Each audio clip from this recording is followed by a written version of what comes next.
Hello दोस्तों, school of accounts में आपका फिर से स्वागत करता हूं। मैंने आपको कहा था मैं आपको एक एडजस्टमेंट वाला क्वेश्चन भी कराऊंगा। आज मैं आपको एडजस्टमेंट वाला क्वेश्चन कराने जा रहा हूं। कैश फ्लो में ये एडजस्टमेंट्स आती है, पेपर में कुछ इस तरीके का क्वेश्चन आता है। ठीक है, तो आप लोग 2 मिनट वीडियो पॉज करके इस क्वेश्चन को नोट डाउन जरूर कर लेना। ठीक है दोस्तों, मैं आपको अभी एक बार क्वेश्चन दिखाने जा रहा हूं। क्वेश्चन देखते हैं एक बारी। अब दोस्तों क्वेश्चन को नोट डाउन कर लो। शेयर कैपिटल दी हुई है, रिजर्व एंड सरप्लस दिया हुआ है। रिजर्व एंड सरप्लस के आगे ना 1 लिखा हुआ है। 1 लिखते ही आप नोट्स टू अकाउंट्स में आ जाओ। नोट नंबर है 1 लिखा हुआ है, नोट्स टू अकाउंट्स में आ जाओ। उसके अंदर 2 आइटम्स दी हुई है, जनरल रिजर्व और सरप्लस दिया हुआ है। ठीक है ना, जनरल रिजर्व और सरप्लस दिया हुआ है, ये भी यूज करेंगे। पता ना नेट प्रॉफिट में रिजर्व ऐड होता है, तो ये वही वाला रिजर्व है। लॉन्ग टर्म बोरिंग, ये डैश मतलब जीरो ले लीजिए इसको। जीरो से इंक्रीज होकर 2,70,000 हुआ। नोट डाउन हो गया होगा क्वेश्चन। 4 एडजस्टमेंट दी हुई हैं। जो भी 4 एडजस्टमेंट दी है, पहले हम इसका अकाउंट बनाएंगे। ठीक है, मेरे पास तो इसकी थोड़ी प्रॉब्लम रहेगी। मैं पहले तीनों अकाउंट बना के दिखाऊंगा। कौन कौन सा अकाउंट बनाना है इसके अंदर, चलिए स्टार्ट करते हैं।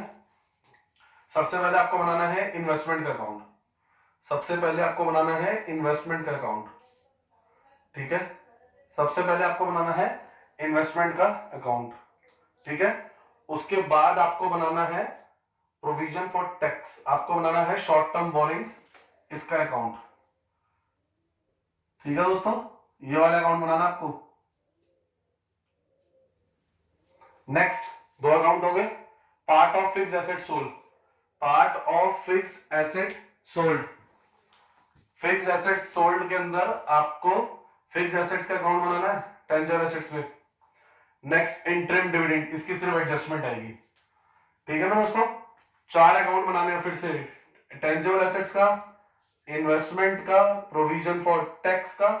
ठीक है ना, और इंटरम डिविडेंड का कोई अकाउंट नहीं बनेगा। इन 3 के अकाउंट बनने वाले बस, फर्स्ट का, सेकंड का और थर्ड का। स्टार्ट करें।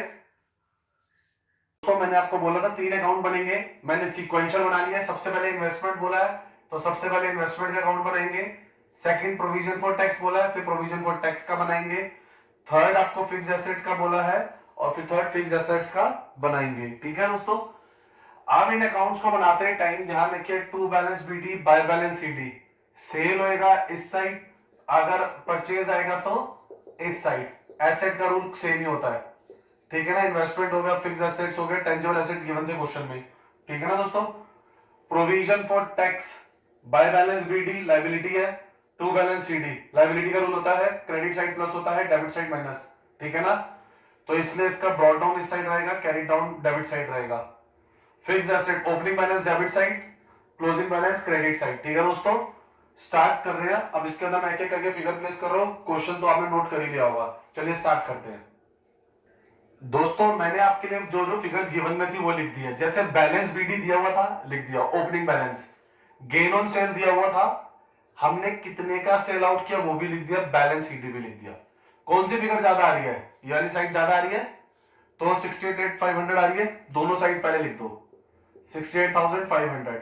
इसका मतलब अकाउंट क्लोज। 50,500 माइनस करेंगे तो कितना आ जाएगा, 18,000 बच जाएगा। ये आपका क्या बच गया, बैलेंसिंग फिगर इन्वेस्टमेंट का। ठीक है, अच्छा। फिर provision for tax made paid, आपको पता है क्वेश्चन में मेड गिवन था। ओपनिंग बैलेंस और क्लोजिंग बैलेंस मैंने दोनों लिख लिया था, 75 और 10 लिख लिया। मेड गिवन था, इधर लिखा। ये साइड बढ़ी आ रही है, टोटल किया 84,000 आ गया। 84 अकाउंट क्लोज, थोड़ी स्पेस की प्रॉब्लम है। 10,000 माइनस करेंगे कितना आ जाएगा, 74,000। ये क्या बन गया, पेड। फिक्स एसेट अकाउंट पे आ जाओ। ओपनिंग और क्लोजिंग बैलेंस गिवन था, बैंक का सेल प्राइस भी गिवन था 12,000, गेन ऑन सेल भी दिया हुआ 2,000। दोस्तों बहुत इंपॉर्टेंट ये चीज है, इस सिचुएशन में इधर बचेगा तो टू बैंक परचेज, लेकिन फिगर तो इधर बच रही है, 4,02,000 से ज्यादा आ रहा है, ये साइड कम है। ठीक है, ये साइड कितने से कम है, ये साइड कम है 4,02,000 में से। आप माइनस करेंगे 12,000 और माइनस करेंगे 3,20,000, तो दोस्तों ये आ जाएगा 70,000। ये 70,000 से कम है। सर आपने तो कहा था बाय बैंक करके सेल में आनी चाहिए फिगर, अब इधर तो सेल ऑलरेडी गिवन है, तो दोस्तों इधर आएगा बाय डेप्रीसिएशन बैलेंसिंग फिगर। बहुत इंपॉर्टेंट क्वेश्चन कराया ये वाला। बैलेंसिंग फिगर इस बार डेप्रिसिएशन आ रही है। ठीक है दोस्तों, अकाउंट बना लिए। हर अकाउंट के एडजस्टमेंट है, याद है ना, बताया था स्टार्टिंग में। सेल कहां पर आएगा, इन्वेस्टिंग में प्लस, परचेज इन्वेस्टिंग में minus, gain on sale operating में plus, plus minus minus, gain है भाई, लॉस होता तो प्लस होता। ठीक है, मेड, मेड ऑपरेटिंग में कहां पर प्लस करेंगे, नेट प्रॉफिट में। नेट प्रॉफिट में आता था ना एड प्रोविजन फॉर टैक्स, वहां पर क्या आएगा, प्लस। पिछले वाली वीडियो देख लेना, एडजस्टमेंट में एक ही चीज बताई है, ये ऑपरेटिंग में minus, cash generated from operation निकला था, उसमें से क्या आएगा लास्ट में, माइनस। फिर से गेन ऑन सेल ऑपरेटिंग में माइनस, नॉन कैश और नॉन ऑपरेटिंग साइड जो होती है। डेप्रिसिएशन ऑपरेटिंग में ऐड, सेल इन्वेस्टिंग में प्लस। ठीक है ना, बैलेंस बीडी बैलेंस सीडी, किसी का ओपनिंग और क्लोजिंग बैलेंस का कोई यूज नहीं है, किसी के भी ओपनिंग और क्लोजिंग बैलेंस का कोई यूज नहीं है। ध्यान से नोट डाउन कर लो। सबसे पहले आपने 2 पेज छोड़ने हैं और नेक्स्ट पेज पे ये अकाउंट बनाने हैं। अकाउंट के तो वर्किंग नोट के मार्क्स सही हैं, वरना इसके बिना क्वेश्चन स्टार्ट भी नहीं कर पाओगे। ठीक है, वीडियो पॉज करो, इसको नोट डाउन करो। ठीक है, अब मैं बनाने जा रहा हूं कैश फ्लो स्टेटमेंट।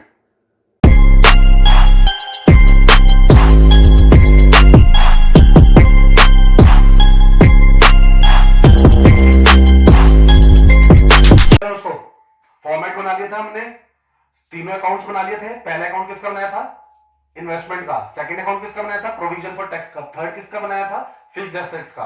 फोर्थ बना रहे हैं working note number 4। Working note number 4, अब यहां से ध्यान से देखना स्टार्ट करेंगे। सबसे पहले नेट प्रॉफिट आया।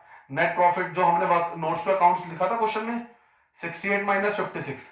चार चीजें ऐड करते हैं, transfer to reserve, provision for tax, interim dividend, propose dividend. हमें लेकिन 3 दी है तो हम 3 ऐड करेंगे। Transfer to reserve, general reserve था ना, उसके बीच का डिफरेंस मैंने लेके लिख दिया। Provision for tax second account बनाया था, जो मेड था, जो मेड था, मेड वाला इधर आ जाएगा। ठीक है ना, मेड वाला दोस्तों। चलिए next, interim dividend, fourth adjustment. ठीक है ना, इंटरिम डिविडेंड 40,000 इधर क्या करेंगे, 40,000 इधर क्या करेंगे, ऐड करेंगे। सर इसका सेकंड भी तो आएगा एडजस्टमेंट, तो हाँ बेटा, सेकंड इफेक्ट इसका फाइनेंसिंग में आएगा। किस में आएगा, फाइनेंसिंग में। फाइनेंसिंग में देखेंगे, ये लिखा हुआ मैंने, इंटरिम डिविडेंड पेड 40,000 माइनस में। ठीक है ना, दो एडजस्टमेंट, इधर प्लस होता है, इधर माइनस होता है फाइनेंसिंग में। ठीक है, चलो अभी 2 मिनट छोड़ दो इसको। फिर से वर्किंग नोट, ये आपका क्या आ गया, नेट प्रॉफिट बिफोर टैक्स 71,000 आ गया दोस्तों। अब आपने क्या करना है, net profit before tax, net profit before tax 71,000 मैंने लिख लिया। नॉन कैश और नॉन ऑपरेटिंग आइटम्स लिख दिया, ऐड और लेस होएगा इसके अंदर क्या, डेप्रिसिएशन। बैलेंसिंग फिगर याद है, वर्किंग नोट नंबर 3 से आई थी फिक्स्ड एसेट्स के। ठीक है ना, वो मैंने इधर लिख दी है। Gain on cell of investment, working note number 1 याद है। Gain on cell of fixed asset, working note number 3 याद है, दोनों माइनस होएगा। ठीक है, इसको दोनों को प्लस करेंगे, इन दोनों को माइनस करेंगे, तो क्या आ जाएगा, operating profit before working capital changes. Operating profit before working capital changes आ गया। ठीक है, अब पैसा कैसे आता बताया था ना ऑपरेटिंग में, जब एसेट कम होते हैं और लाइबिलिटीज बढ़ती हैं। कैश एंड कैश इक्विवेलेंट को छोड़ के मैंने decrease in current asset, inventories कम हो रहे थे, कितने से, 30,000 प्लस होएगा। Increase in current asset, decrease in current liabilities, इन दोनों ही रीजन से मेरी जेब से पैसा जाता है, तो ये माइनस होंगे। तो ये क्या आएंगे, माइनस। ठीक है, ब्रैकेट लगाना नहीं भूलना। ठीक है ना, अब आपका आ गया cash generated from operation, minus का 1,10,500। ठीक है, माइनस का 1,10,500, 1,10,500। इनकम टैक्स पेड, मेड इधर ऐड हुआ था, मेड इधर ऐड हुआ था, वर्किंग नोट नंबर 2, जो पेड है इधर माइनस होएगा, इनकम टैक्स पेड, मैंने देखो माइनस किया, इन दोनों माइनस माइनस, माइनस का 1,84,500। दोस्तों ध्यान से, cash used in operating activity, cash used in operating activity. ठीक है ना, क्योंकि आंसर माइनस में है, तो वर्ड क्या आएगा, यूज्ड इन। चलिए अब इन्वेस्टिंग बनाते हैं, cash flow from investing activity. सबसे पहले परचेज ऑफ इन्वेस्टमेंट, ठीक है ना, working note number 1 minus 18,000 bracket लगा देंगे। बाय साइड पे सेल ऑफ इन्वेस्टमेंट था, वर्किंग नोट नंबर 1 8500, ठीक है ना, दोनों किसका पार्ट था, इन्वेस्टिंग का। Sale of fix assets working note number जो 3 था, बाय साइड पे जो 12,000 दिया होता। क्लियर है, प्लस माइनस किया, अब आंसर प्लस में आया, तो कैश फ्लो फ्रॉम प्लस में आया, cash flow from investing activity. दोस्तों इसके आगे बी लिख लो, इसके आगे मैं ए लिख ही चुका हूं। अब आ जाओ cash flow from financing activity, ठीक है, लोन था, बोरिंग थी, 0 से 2,70,000 हुई, तो 270 प्लस का। डिविडेंड पेड, इंटरिम डिविडेंड था, तो मैंने इसको माइनस कर दिया। मैंने आपको बताया था डिविडेंड की दो चीज आनी थी, ठीक है दोस्तों।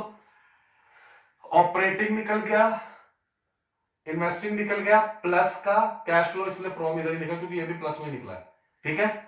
अब मैंने आपको बताया था डी पॉइंट क्या रहेगा, ए प्लस बी प्लस सी, ए प्लस बी प्लस सी, प्लस में आता है तो इंक्रीज, माइनस में आता है तो डिक्रीज, तो दोस्तों ये प्लस में आया है, तो net increase in cash and cash equivalent 48,000 आ गया, ठीक है ना, प्लस में आया ना, माइनस में आता तो नेट डिक्रीज हो जाता, कोई बड़ी चीज नहीं थी।